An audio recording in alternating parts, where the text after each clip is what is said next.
शान्ति सम्झौतापछि, संविधान सभाको निर्वाचनपछि, संघीय लोकतान्त्रिक गणतन्त्रको घोषणापछि एउटा प्रश्न अब हामीले भन्यौं, जनवादी क्रान्ति बडो मौलिक तरिकाले नेपालमा आफ्नै किसिमले मूलभूत रूपमा पूरा भयो। सामन्तवादमाथि विजयी भयो नेपाली जनता।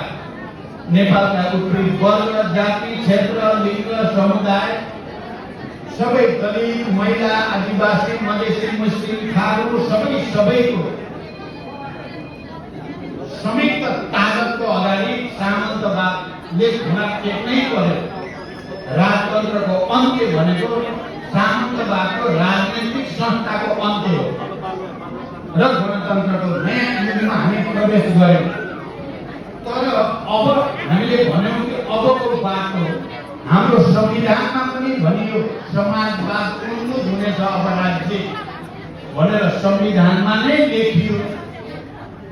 अब समाजवादतिर जाने, समाजवादको आधार तयार पार्ने, समाजवादी क्रान्तितिर अगाडि बढ्नको लागि वर्ग संघर्ष र उत्पीडित जातिहरूको मुक्ति आन्दोलनको बीचको रिलेसन के हुन्छ भन्ने कन्फ्युज थियो।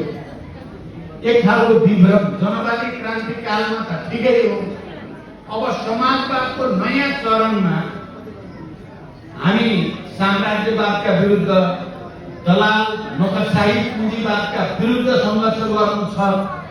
उनीहरूलाई परास्त गरेपछि मात्रै देशमा जनताको वास्तविक मुक्ति हुन्छ भन्ने कुरा त सही छ।